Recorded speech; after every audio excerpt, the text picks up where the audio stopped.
this doesn't seem like I want to do this anymore. So do you think they're Etsy Elon Musk's? Getting your FFL, or is it just not even worth trying? I have a higher chance of getting on the Lakers than getting my FFL. Yeah, it's not going to work. All right, welcome back to Suburban Tactical Podcast, everybody.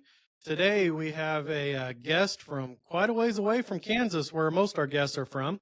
We got Joe Hendriks. He is the owner of JH Custom Engraving out of New York. And I started following Joe on YouTube, probably about 6-8 months ago. And he does kind of the same thing that I do. And I reached out to him and thought this might be a little bit fun to get his take and how things work on the other side of the country and kind of go from there. So, Joe, if you would introduce yourself, please.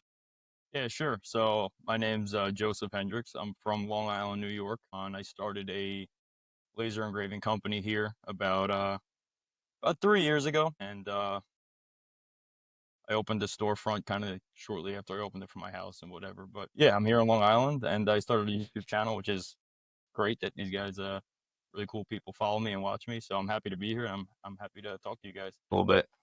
All right. Well, thank you for introducing yourself. Why don't you Sure. tell us a little bit about yourself and kind of what's brought you to this point in your life? To laser engraving?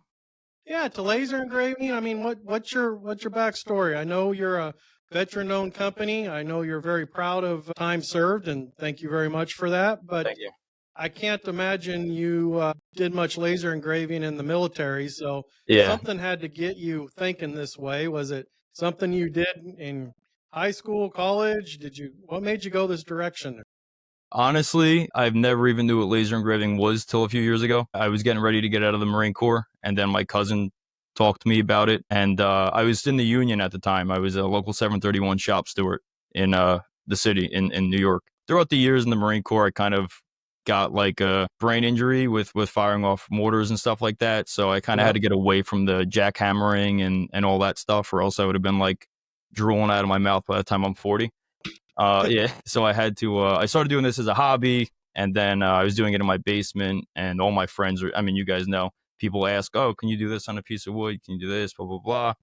And then I was trying to like, you know what? I'm charging people now. So Yeah, I started sure. doing that. And then I was like, let me LLC this and start seeing if I can actually advertise it and become a thing. And then I did. I started in my basement. And then I hired a marketing company that put me on Google. And then from there, it blew up. People were walking in my front door. People were walking in my backyard. And then I was like, I don't know what I can say on here.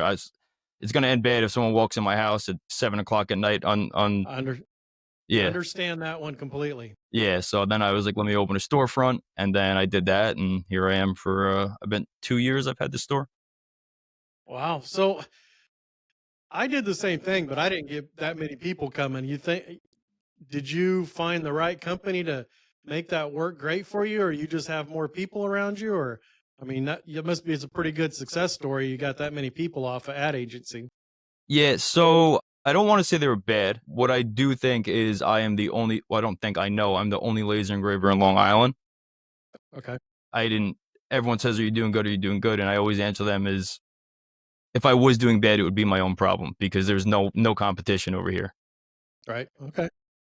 It was a Google marketing agency. So they just put me on Google and, set up the business profile and my hours and stuff like that. They weren't like pumping out ads and doing all kinds of things. It was just strictly like they made me a business profile on Google, and that was pretty much it. And then since I was the only one, I was on the front page if you searched laser engraver near me, and it was my house. Well, that's awesome. Yeah, it worked out in my favor. So the main reason you went to a storefront was because of people just showing up at your house, huh? Well, that and I wanted to jump on it before someone else did. Okay. I realized that there was no one else, and I realized what this could be. So that's when I was like, let me jump on it. And there's no better marketing than being on a busy road with your sign stuff in your window saying, this is here I am, this is what I do. So it definitely was a shot. I mean, I had a mortgage at the time. I still do, but like I was in the union for a long time supporting myself, and then I kind of left to do that. So it was a big risk, but it was very high reward. Well, that's awesome. Yeah, when I was doing some research today, you look like you're on a very busy road. And yeah, you just need to get Google to change your homepage picture because it's still the business before you, I think. Yeah. It I don't recall in front of me right now, but was it a plumbing or an insurance company or something? I don't There know. there could be one. There's an AC company to like the right of me a little bit, but I Okay. think when I look on Google, it shows the front of my store. But I mean, with Google, who knows? Yeah, maybe I was grabbing the wrong one, but that's been my dilemma from the very beginning is do I do a storefront or do I continue to run it out of the house? And having the FFL and everything, moving your address is quite the pain. So, Yeah. and you did you say you purchased your building? No, no, I rent. I rent Okay. here. Okay. Yeah. So I haven't found a lot of people that want to rent to a manufacturer of firearms in my little town. Yeah, I believe it, and I know there's a lot of stuff you have to go through to get there with like the town meetings and stuff like that. Probably. Well, I really want to dive into the lasers because that's, kind of what you're doing now. But let's take a step back, if you would, and, go back to out of high school. What did you do as a person? What made your gears turn? What made you happy? And bring us up to today. Starting from high school, Well, so Cliff Notes, yeah, so quickly. I graduated high school in 2013, um, and then straight from there, I mean, like a month later, I left for boot camp. And Okay. then so I didn't really have much of a after high school, fairy tale, I don't know. I didn't really do anything after that. I just left for boot camp, came home, I was in the reserves, and then I was doing security jobs at, like, 18, 19 years old because I just got out of boot camp. That seemed like the thing to do because I mean, I didn't wanna go to college. I tried it. I did about a semester, and then I realized there's a reason I hated high school, and I still hate college too. Exactly. And then that's when I got into the union. I met someone, and then I did that for 7 years, also with the Marine Corps. And then up until 2019 is when I deployed to Afghanistan. And then I got home from there, and then this all started. Okay.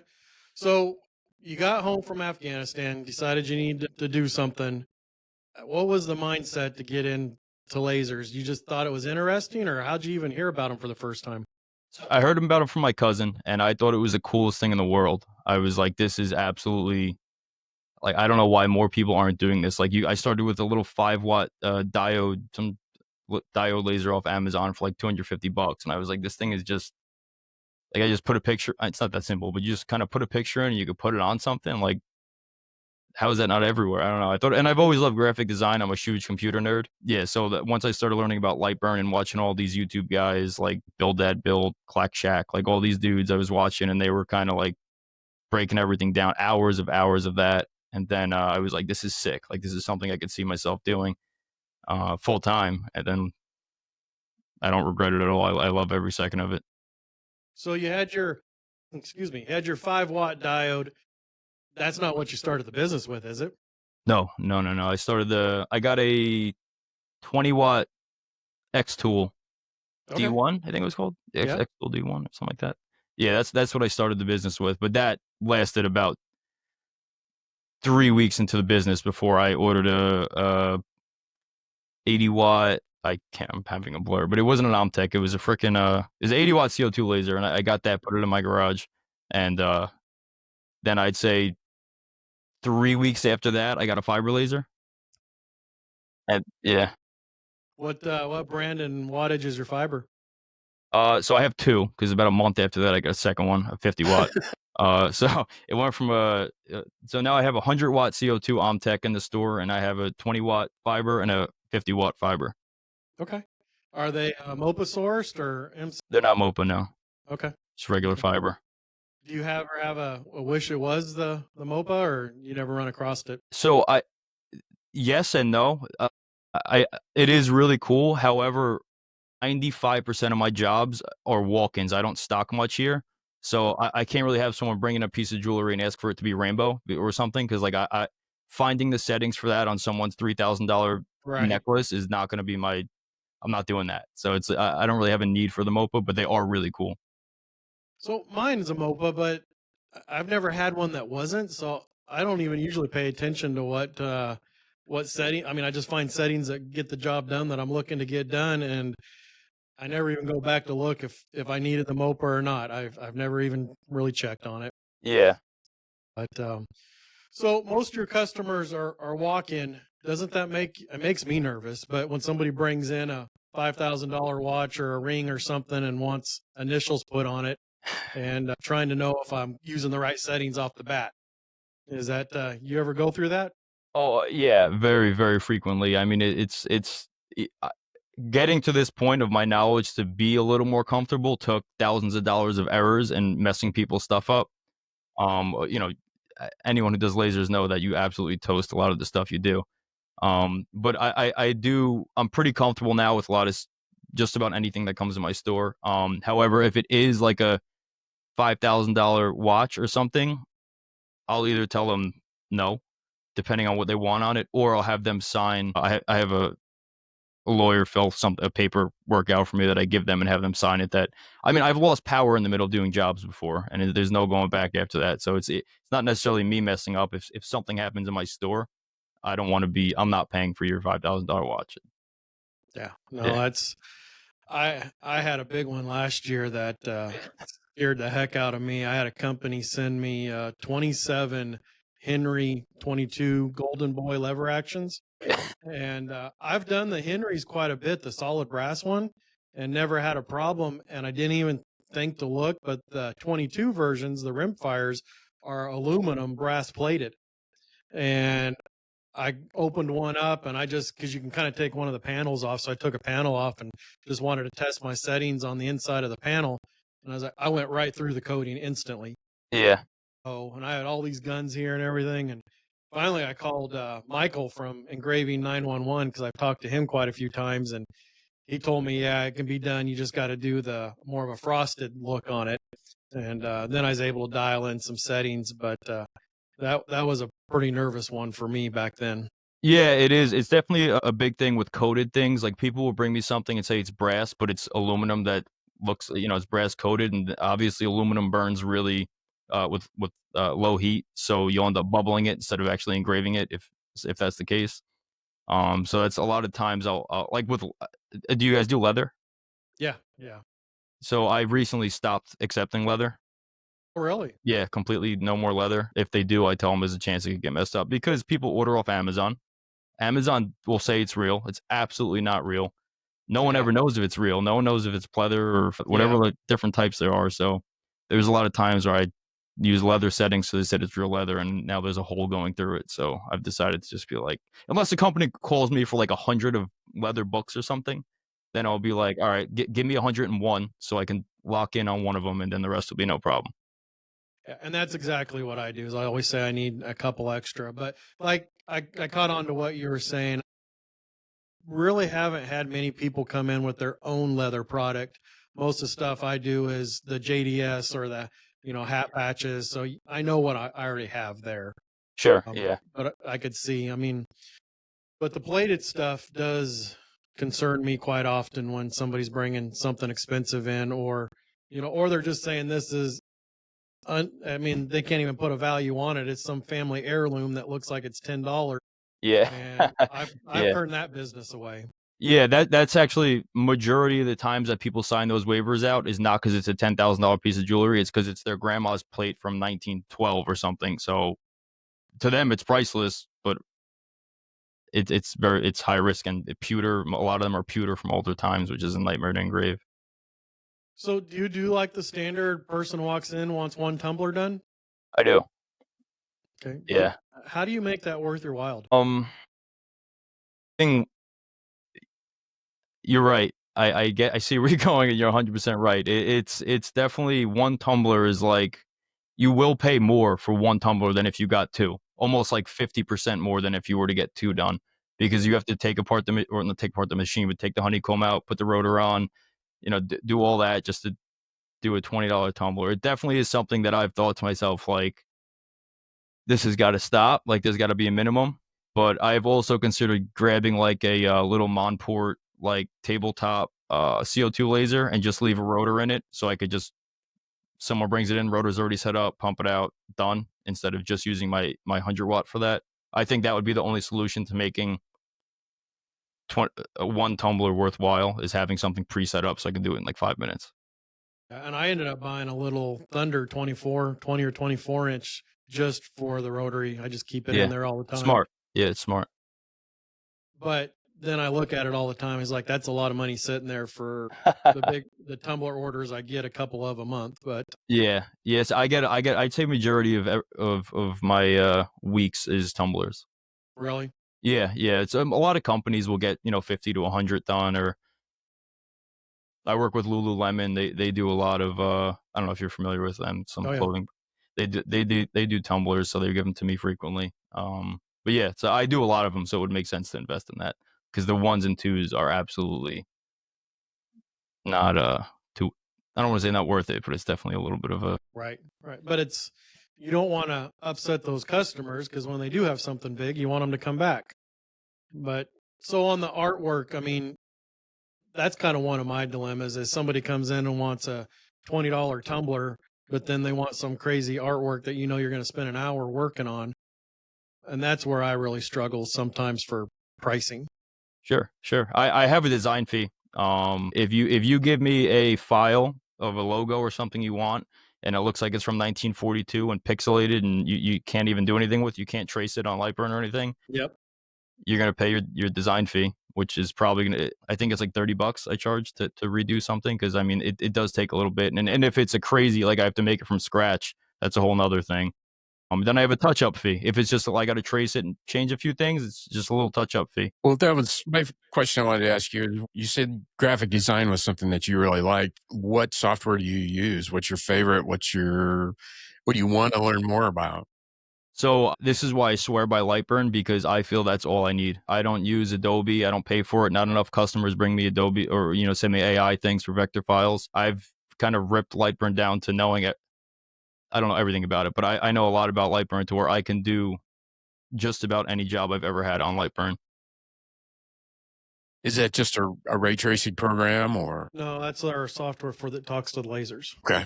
So Yeah. it's kind of like a CAD interface software. Um, and all our settings and everything for the lasers are in that. Okay. Yeah, you could do a lot on it. It kind of it mitigates having to use I don't know Paint and a bunch of other softwares. You can do like literally everything on there. So you do all the artwork yourself in Lightburn? Yeah, I do everything in Lightburn. My mom is actually really good at graphic design, so there's sometimes where I'm like overwhelmed with stuff. I'll send it to her and she'll have a blast with it and do it for me. But for the most part, I do most of it. You don't use like Joy's Designs or anything like that to help out with some of that? No, no. You must be really good at Lightburn. I mean, I do a lot of work on there, so I've learned how to manipulate a lot of different things on there. Wow, that's I default. I send, I mean, there's a handful of them out there. I just use Joy's Design, but What is that? so she is, I think they're out of Montana, but you can send her, you can type out with text what you want, or you can send a sketch on an app. You can, anyhow, you get her the information. Or if somebody brings in a picture of a logo they want or something like that, whatever you have, you just send it to them, usually within 12 hours, but almost always within 24 hours for like $7. You get 4 files back. You get an SVG, an IA, a PDF, and something else. I don't remember what it was. That's not some little old lady in Montana. That's a bunch of guys in Pakistan. I'm sure Yeah, it is. Yeah. yeah. $7 is really 430 Yeah, for them. no, I almost don't even do a job anymore without just sending it to her, because I've had problems, and I say her, I know it's not a her probably doing Yeah, it, but I have talked to actual Joy, so I know Joy does exist, and she does yeah, live yeah. in Montana, but it is pretty awesome because even what I get a lot of lately, and I don't know why people are doing it, but they're using Canva. And then when you bring Canva in, a lot of times it's got multiple layers and everything. And then you got to go through and set all that up. And yeah, I could, in 15 minutes, I could probably do it, but I've already charged the customer an artwork fee. So I just send it off and get perfect files back Yeah, every time. 100%. Why not? If she's doing it for, or whoever's doing it for $7, I mean, it's a no brainer. You save yourself tons of time. Yeah, look up Joy's Designs. And I know I got her name from Michael at Laser 911. So I mean, he uses her a lot too. Well, I'm not gonna say a lot because he's like you. He knows Adobe very well, where Lightburn. But I never did. My background was in the CAD side, so I know the drawing part of it, but some of the things to get like Adobe to talk to Lightburn, I struggle on that. So I just get a file from her and it's done, and then I can usually then I'll sometimes share that with the customer, so then they have a true logo of what they're trying to do or something for later, and that makes them a little happy. Yeah. So, Yeah, absolutely. but I charge like $45. It costs me $7, $8, and so it's well worth it to me. Oh, 100%, 100%. I mean, you have to go out of the way to send it to them, wait for it to come back. I mean, $7 and charging them $7 would be crazy. Yeah, and I think I've never been upcharged. Like if she sends something and then I need something changed on it, she's never charged me any extra for it. So it's worked out really well. Yeah, it sounds pretty convenient. I get emails sometimes from people asking me if they can do my vector files, and I never really looked into it, but I guess that's the same concept. Yeah, it is, and I get those too. I have zero reason to switch. She does me really good, and you don't pay for anything until you're done. Once you say you're happy with it, they Really? send you a an invoice which is linked to PayPal. You pay it through PayPal. It's an easy deal. But She'll usually definitely wait till I get like 5 or 6 of them stacked up and then send me one invoice for everything. cool. Yeah, I'll definitely look into that. I mean, there's definitely times like Christmas time where I'm definitely to the point where I can send it to someone to help on a few things. Yeah. No, it works out really well. So, you guys, what are your favorite projects to do on the laser? My favorite, Yeah. I love doing fully custom plaques. Yeah. I saw a lot of those on your under your gallery. And Yeah. it looks like you like working with wood a lot too. I do wish that I could a little bit more than I do. I love woodwork. I'm not good at it, but I do like working with wood. But the fully custom plaques for like the NYPD and the military and everything over here. I'm not just talking about like a plaque off JDS and then I put a plate on it with some writing. I mean like the ones where I'm cutting out acrylic and inlaying and doing all kinds of stuff. That's a lot of fun to me because one, there's a lot of meaning behind it, and two, it's I'm not just putting a necklace on a fiber laser and writing John on it. It's a lot more to it. So Randy's a fellow woodworker. He likes the woodworking. I usually stick to the metal stuff, but Yeah. Well, what was your favorite? it's definitely going to be the custom stuff. I guess for me it's going to be like a handgun, a Glock that gets laser stippled. Like I have a pretty good account with a couple places that we do they do like raffle firearms a couple of years. So they'll come in and buy like a police trade-in I have, and then we'll do laser stippling on the fiber. We'll put their logo in the grip. We'll do some custom Cerakote painting of it with their logo on the slide. You know, it's more of those packages that have a little bit of everything on it. Doing tumbler after tumbler or anything like that, it gets really old really fast. Competitive, yeah. Um, most of the times, if I when I get the big orders for repetitive stuff, I get one of my kids and I just tell him I'll give you 50% of whatever the profit is, and you can run all of them. And I want to be one of your kids. Yeah. So, being in New York, do you get a lot of firearms there? No, not really at all. You The don't only really? ones that do are 95% of the time police because they're pretty much the only ones who are allowed to have them. Um, and then, like I said, I don't have my FFL, so I can't just accept firearms. I could do slides and I could do like ejection port covers and pieces that aren't the gun are allowed to be done. And then if it is a firearm part, they have to be in the store with me. So I have to come in on a off day or something, and then they have to come in here and hang out for like half an hour, 45 minutes, depending on what it is. And so it is a bit of a nightmare over here. But they it does come in, just not as frequently as I'm sure you guys. Well, I mean, you guys literally just do fire, not just do, but you yeah. do a lot of firearms. So, but no, it's not that frequent. So are you thinking about getting your FFL, or is it just not even worth trying? I have a higher chance of getting on the Lakers than getting my FFL. Yeah, it's not gonna work. Wow. Okay. Yeah, That's crazy. I don't think I do enough laser work outside of firearms to make this business work if it wasn't for the firearm for the side. firearms. Yeah, But you know, you having the storefront though, I'm sure helps you out with a lot of walk-in stuff. It does. It really does. I mean, majority of the people will call before they come. Not that many people just naturally walk in off the street. It definitely happens during the week, but not that frequently. Most people will call and see if I could do something first. But yeah, for the most part, it's like Yetis and Stanleys and I think what is like that and the metal business cards are huge. But yeah, there's some really big things that people get a lot. Have you found anywhere cheaper than Amazon to buy the metal cards? There was one company that reached out to me that was cheaper. I got them in the mail. They sent me tests and they looked absolutely awful. So I was not going to give those out. I don't want to give out crap to people. So I just stick with the same Amazon company. What I do a lot is I'll message the companies that I buy from Amazon because you click on their page, you can see the company. So I'll message them and say, this is who I am. This is what I do. Is there any way that we can work something out? But I did that with the 8 millimeter or 0.08 whatever millimeter business cards, the thicker ones. But the regular fours, I don't do that because they're pretty cheap to begin with.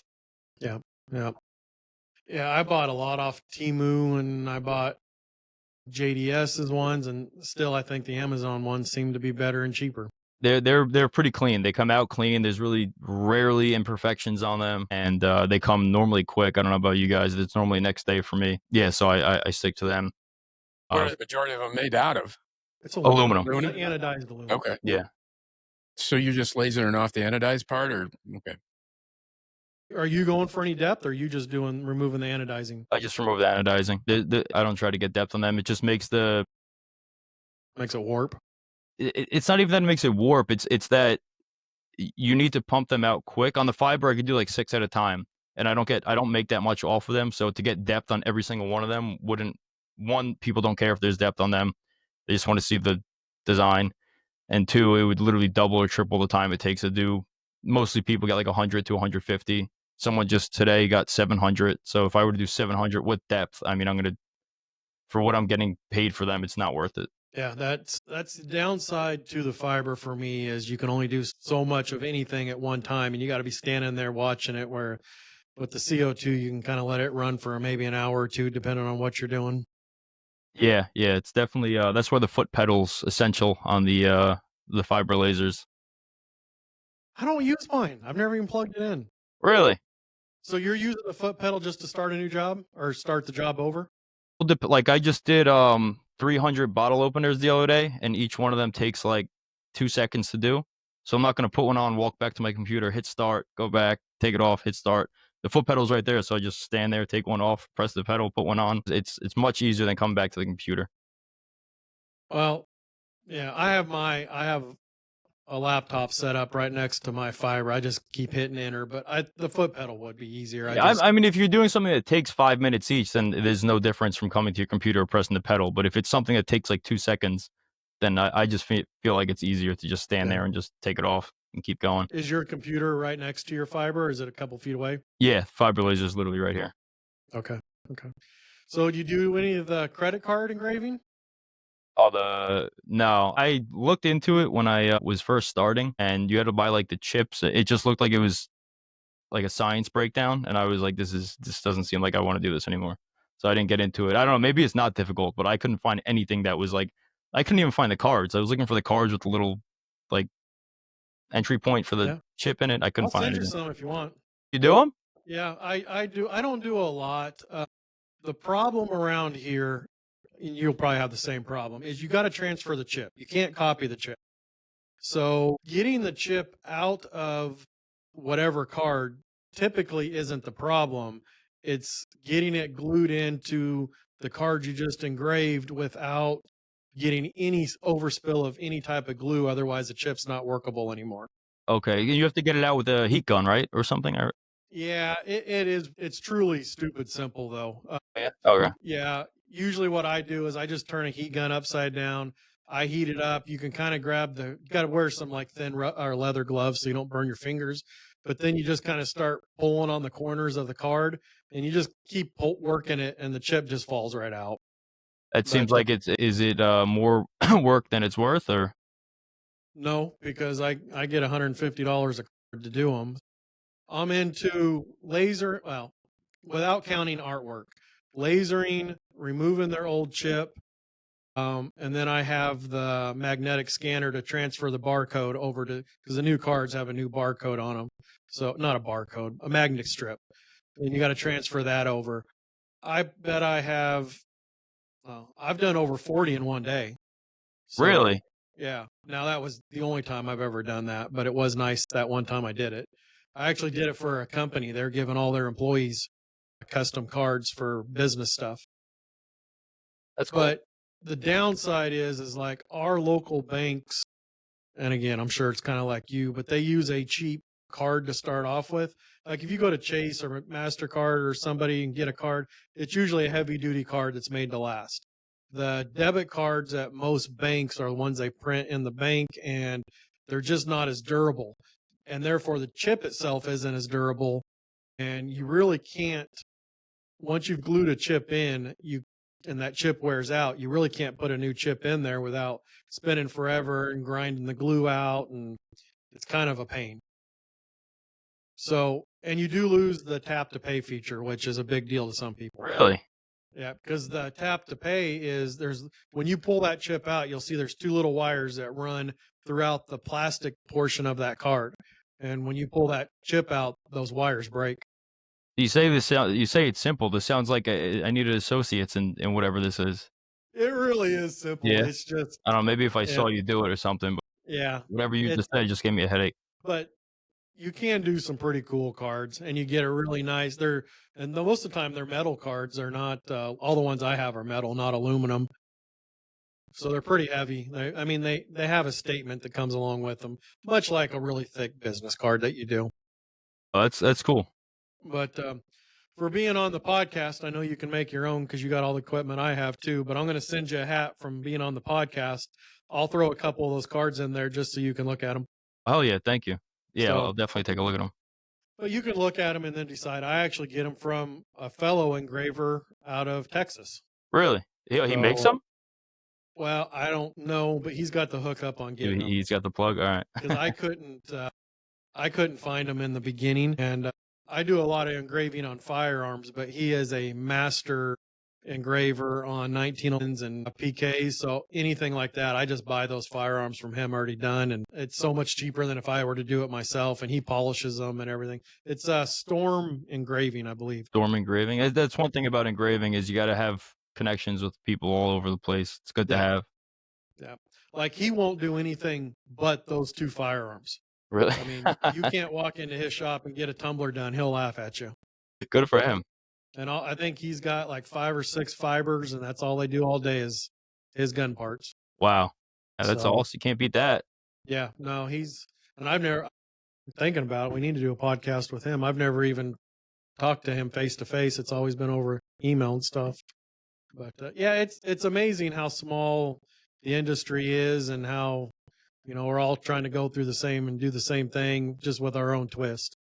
Yeah, it's definitely a very unique field, and I've definitely talked about that on my videos, that it is a small field, but it's becoming oversaturated by some big time laser engraver YouTubers that are just shooting out false information to people. But yeah, it is a very small field that's unfortunately being oversaturated by false information being passed down from these people. There's a lot of false information, and there's a lot of people trying to break in with their $1,500 X tool or something that they don't consider their time as anything, and then price it for what the material cost, and then everybody thinks it should be $15 to get anything engraved. Yeah, that's very true. I run into it a lot here. Well, I don't want to say a lot. Majority of my customers are absolutely great. But there is people who are like a $20 tumbler to get something. People will complain like, really? Why is it so much money? And I think, why is it so much money? It should be triple that for you getting one done. And also a lot of it goes with where you live. I mean, I live in Long Island. It's like stuff is high here. How often do you guys see new stuff coming into the field? New products, new techniques? I mean, there's always somebody's got something new something to engrave, some new widget that like the USB chart. I mean, all that stuff over there. That's all. There's always something new there. But Yeah, so you have like JDS, which is where I get everything. It's kind of, I guess, where you get most of your stuff. Yeah. I mean, they pump out like newsletters pretty frequently of like new stuff they got in. So that's kind of where I restock on things if they get something new. But for the most part, it's I'll discover new things when customers bring me things that I've never thought about doing before. Like this customer brought in 8 pairs of shoes to be engraved for all of his bachelor party for them to all wear with the wedding church they're getting married in. He wanted engraved on the side of them, and I was like, That's I those didn't. white Nikes, right? Yeah, yeah, they were. Yeah, I was gonna add, is that on the fiber? that was the fiber. Yeah, fiber Yeah, does leather. So I looked at that and I was like, there's no way that's done on the CO2, but it's leather. So did you burn up a pair of shoes testing that out? yes and no. I didn't like how the first one came out, which was an extra pair that I had him give me. So I told him like this I don't like how it looks, but this one's messed up. And he was like, what do you mean? This looks great. And I was like, I don't think so. So I mean, I think I messed it up. He liked that first one, but after that, after I dialed the settings in, it was very easy after that, kind of, because it still has a curve to it, Yeah. but the fiber laser has a little bit of focal forgiveness. To like if you're doing a flask or something, you can still do the whole front of it without, even though it's not fully level. I just normally focus it to the halfway point. So I'd focus it to like here. But the CO2 has a decent amount of focal forgiveness. Yeah. Do you use lens correction much on the fibers? No, not at all. I've played with it, but I don't think I've ever done a customer's job with it. No, I think that a lot of these tools are, and I see a lot of YouTube videos on like, you need to do this people it overcomplicates a lot of stuff. A lot of stuff is really simple to do with these machines. You don't have to like change all kinds of intervals and go in the settings and manipulate things. Like mostly everything can be done with like one lens. Yeah. Just different settings. What is your lens, your preferred lens? I have a 7.8 inch on my 20 and a 4.3 inch on my 50. What's that in millimeters? Do you know? No, Ballpark? no idea. Okay. I do everything in inches. I know you're supposed to do millimeters, but I do inches. Well, I do too. I don't do Yeah. it except the lenses. I only know what size my lenses are based on millimeters, but other than that, I do everything in inches. So my go-to is a 250 or a 300 millimeter. Which I think I've is got like 4 7.8. lenses and only use one. Yeah, that's pretty much the 4.3. Because if you do like, let's just say 50 power on a 7.8 inch lens and 50 power on a 4-inch lens, that 50 power on the 4-inch is going to be much more than the 7.8, even though it's the same power. So I normally use the 50 if I'm getting depth on things. Other than that, everything's on the 20. Okay. So I got a question for you on that then, because I don't know. I want to find out the answer. I just haven't tested it. If you're using a bigger lens, but you're still covering physically the small area, are you putting out less power in that small area, even on the bigger lens? 100%. Okay. 100%. Yeah, if I were to do 20 power on 50 or on the 20-watt laser at the 7.8 inch lens and then the 4-inch lens, it'll be dramatically different. Because I've noticed it on big items where you're going across like 8 inches or something, but I haven't really noticed it too much when you're doing like dog tags or something that are really small. But I'll have to play around with that and see. Yeah, I mean, you can still get it done. It's just the power and interval might change to get to the depth that you're trying to get on a bigger lens. Yeah. So do you have a library set up for each laser then? I do, but I honestly don't use it that much. Really? Yeah, I really don't. I mean, pretty much all metal is pretty much the same settings. If you're just doing the surface and need a little color change, it's all kind of the same settings. You don't really need aluminum and brass and overcomplicate everything. It's just like, for me, it's like I don't know, 1,000 speed, 75 power, 2 passes, 1 cleanup, one engrave. I try not to overcomplicate everything for myself. I just kind of memorize that. That's it. Okay. I do have art libraries. That makes everything a lot simpler to revectorize stuff every time. What's the most bizarre thing you've been asked to engrave? What can I say on here? You can say You pretty say much anything, anything. and, if we have to cut it out, we'll cut it out. One of them I won't say, which was definitely. I think he's blushing. You think he's Yeah, blushing? it is just some crazy stuff. Someone brought a bong in recently, actually, and asked me to put a racial term on it, which I was turned away. I absolutely will not play that game. That was pretty insane. I've had a female ask to put her pictures of her lower half on wood. That was pretty crazy.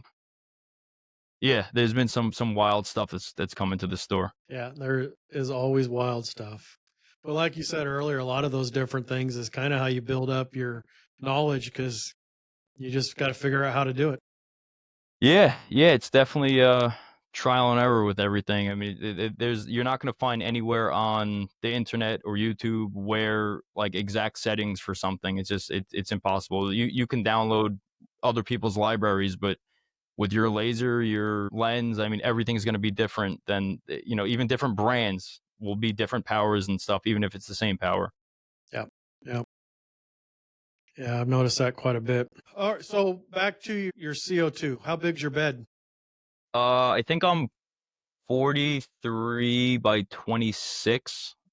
Good size. Yeah, well, I just ran into a problem because it kind of broke the other day, and I needed to get a new one, and I can't fit them in these doors. In order to get that one in, I had to break it down. It took hours. I had to take a wall down. It was a nightmare.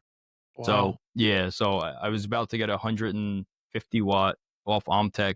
It was like cuts metal and stuff, but I fixed it. It took a few hours and fixed it, so we're good to go now. Yeah, it's a pretty big bed. I love this thing. And it's 100 watts. Is that what you said? It's a 100 watt. Yeah. Okay. And it's glass or RF What do you mean? tube? The tube in the back, is it a glass Glass. tube? Glass. Yeah, yeah. I don't have any of the RFs, but it seems like that's one of the new technologies everybody's Yeah, pushing. it's an up and coming. It's also very expensive. It's crazy how expensive it is. I mean, the machines themselves are not very expensive. The tubes are like to get a new tube costs a fourth of the price of the friggin' laser. Yeah, I was because my large laser's a AP laser, and then when I bought the smaller one for the tumblers, the rotary, I went with Thunder, and I couldn't believe the Thunder. Again, it's a smaller laser, but the glass tube for the Thunder is like $180 or something. I That's couldn't not bad, believe huh? how cheap it was compared to the big one. Really, But yeah. The Thunder's a really well-known laser. I've yeah, heard nothing but good things about them. if I was starting over, I would both of mine would be Thunders. Did I did you start with the small laser? No, I started with the big 44-inch AP laser, Okay. and I'm glad I did because I bought it without knowing a lot. I had to learn everything as far as the lasers, and they have very good service and help and everything else. But once you know it, you don't need any of that service, and that's why I went with the Thunder. But you pay dearly for that having that ability with them up front. Yeah, yeah, So definitely. I can't say it was a bad move. If I had any complaints at all about it, though, is you can't control the air assist like you Oh, can okay. on the. Yeah. So, do you ever use Rowmark very much? No. Okay, so Rowmark you engrave with no air or very little air, and then you cut it like with wood, like with high air. And I can't tell you how many hundreds of dollars of Rowmark I've burned up because I've manually turn my air off to engrave it, and then I forget to turn it on Oh, to cut yeah. it, and then it's sitting there melting away. Yeah. That's definitely one big thing that people want to see with lasers is the customer service because most of them come from China and whatnot. Which, by the way, we're talking about my 80 watt. That was Monport. Okay, It was the Monport. Monport 80 watt, and that the customer service was horrible. They were in China, so it took like 5 days to get a reply, and it was in Google Translate. It made 0 sense. It was horrible. But I teach classes here on Sundays, and one thing that always people ask about is what lasers to get and how's the customer service. It's definitely a big deal. So what made you said Omtech, right? That's who you're using now. Yeah. Did you have any connections with them, or you just bought the first one and were happy with it? I had no connections with them now. I just bought the first one and I had 0 issues and I've had 0 issues practically this entire time. And then I have the fibers from them too. There's no complaints. I would love to get in touch with them. Like I definitely swear by their stuff. Um, but yeah, Omtech's my go-to. Okay. And can you control the air assist on those? You can, but it's an has. But through Lightburn, can you say this layer has air or doesn't have air? Yeah, yeah, you can. Okay. Yeah. See, that's what Well, I can't do. you can't do that. I mean, the button's there, but it doesn't do anything.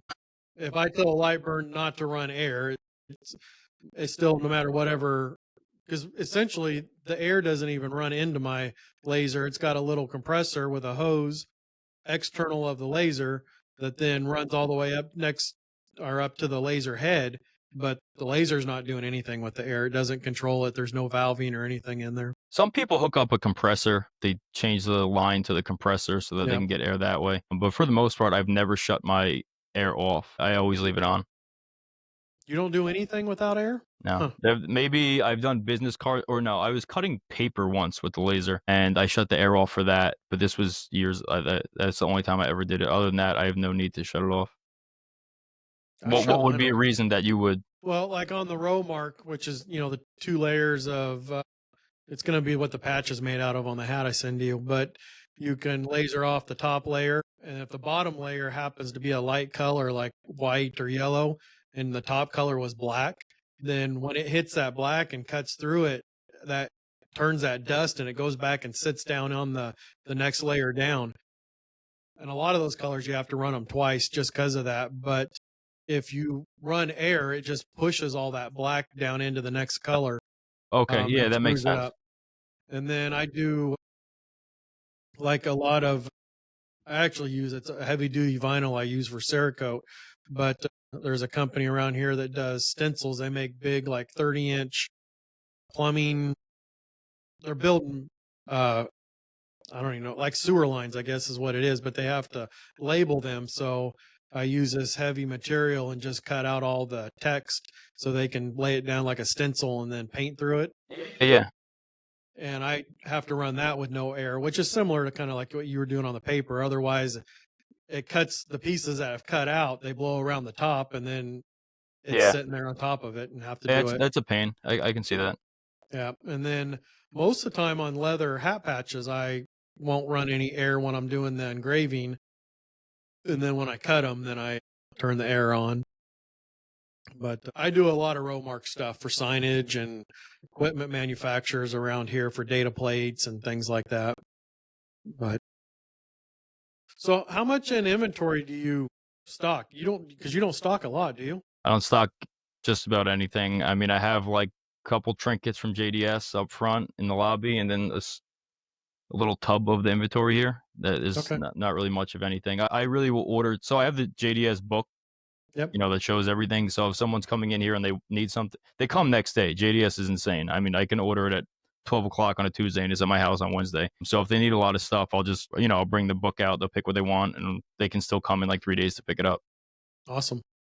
Yeah, yeah. I wish I could stock more here because when people come in the lobby, a lot of times no one knows. Like they'll come in because it's someone's birthday and they don't know what they want, and then I'll be like, Exactly. "Here's your 7 things to pick from." But a lot of times people will get one of the 7 things because it's like flasks and ammo cans and leather coasters and whatnot. But I do wish I could have more stuff here. I just don't have a big store. Right. I was looking at your ammo cans. Are you just changing the color of the powder coating that's on them, or are you going through it? Did you see the one that was red, white, and blue for the flag?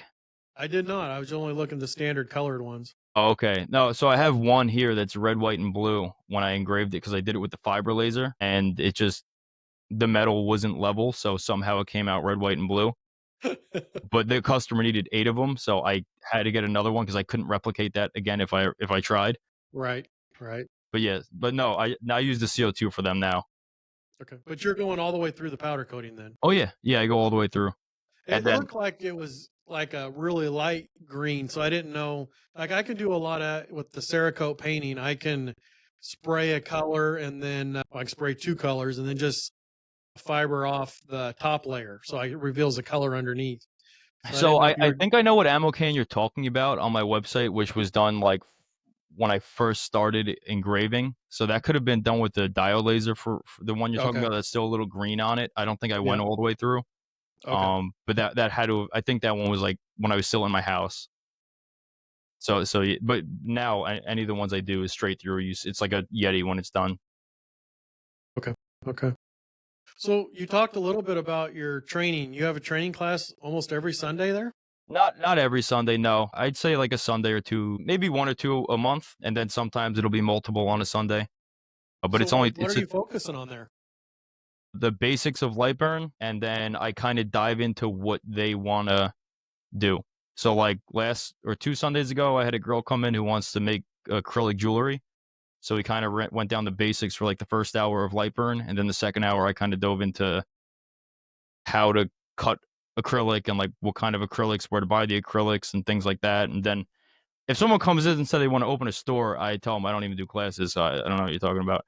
But if there's someone comes in and they're like, I just retired, I do woodwork, and I want to put some stuff on whatever, I do those classes. And then companies will call me to go to the not laser companies, but like manufacturer companies that buy lasers, and I'll go to the store and teach like 3 guys how to use it, I guess management or whatever. Okay. But yeah, the 2-hour courses, and I do it one-on-one because people don't like to sit with someone random next to them in my small store. It's probably not too fun.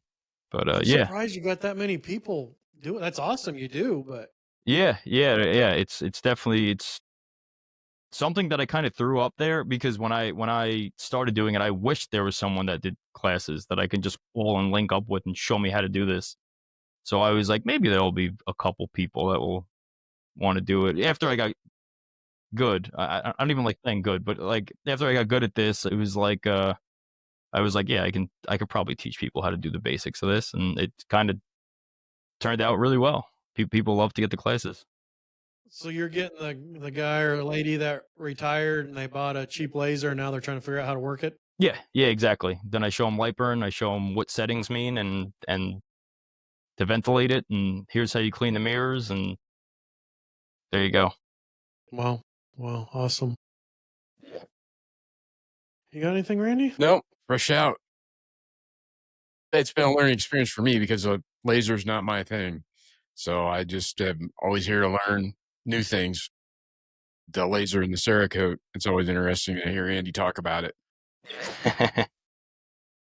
Yeah, there's a lot in this field. So what are you most excited about moving forward, looking at the business, and you have any plans of where it's going or what you want to do?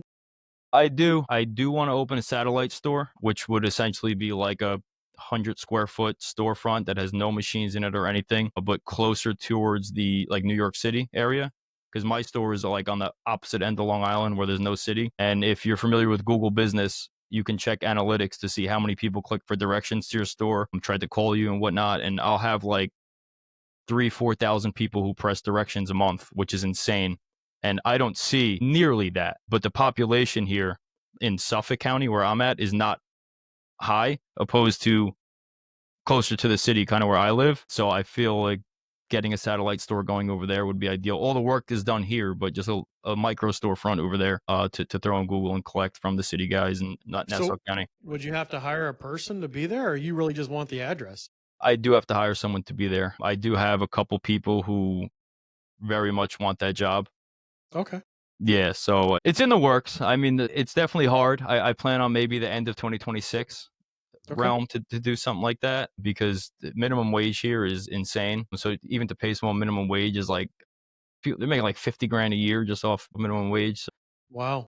yeah, I might have chopped those numbers a little bit, but it's in that realm of like very high. So I need to align everything, but that's like the big jump that I'm trying to do. I'm trying to jump up my Etsy a lot more, and my website's pretty boring. So I want to do a lot of more online stuff by the end of this year. That's like the near term things to jump up my online presence. Do you do pretty good on Etsy? I do.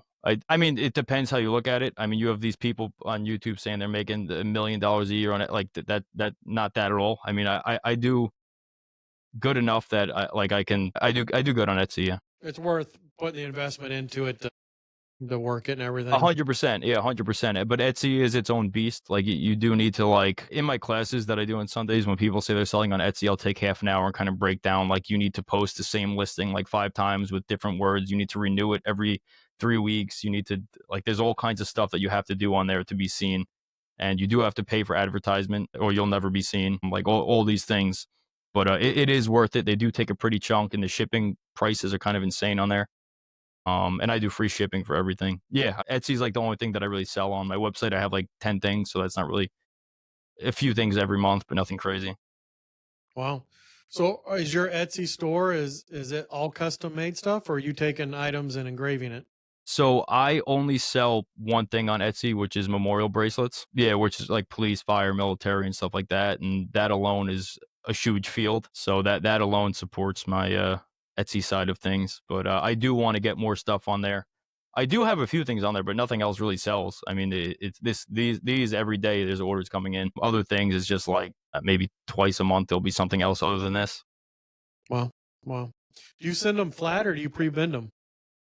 No, I pre-bend them. I pre-bend them and then yeah, I just engrave them here, bend them, and then send them right out. Normally, I try to ship them within a day or two because Etsy sucks. People on Etsy suck because, like you said before, it's people who have full-time jobs who buy their 5-watt lasers who think they're Etsy Elon Musk's now, and now people are ordering from them, and they're like, "Oh, I haven't checked my Etsy in a month," so it gives Etsy a bad name because they're not getting their items.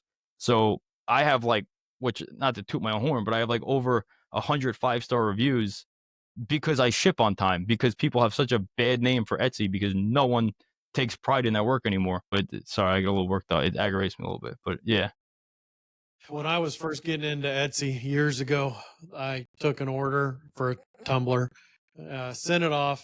Didn't realize I was supposed to send it through Etsy, so they didn't know I shipped it. Okay. The customer got it and was fine, but then I didn't look at Etsy for like months because I mean it sent me an email if I got an order. I knew I didn't get any orders, and then I finally got a nasty email from them saying it's been ever how many days you haven't shipped this item. I was like, no, I shipped it like the day after I got it, but I didn't do it right, and it really threw up a red flag for them. Yeah, and you could penalize it, or Etsy will penalize you if you don't ship it on time. They'll, because you get that star seller award, and then you get put on like front page. So you have to, which is another thing that people do on Etsy is they fake ship because if you print the shipping label, it shows them that it shipped, even though it did not ship. So people will do that, and then 4 months later, they're like, "Oh, it said it shipped. Where is it?" And then more bad name for Etsy people that sell on Etsy. But yeah, you have to use the shipping labels on there. Well, awesome. Well, thank you very much for sitting down and talking with us. This was Yeah, fun, absolutely. and I learned a lot. And hopefully, maybe we can figure out how to help each other out moving forward, or do some different work. But Yeah, absolutely. This was a good time. Thank you. I do appreciate your time.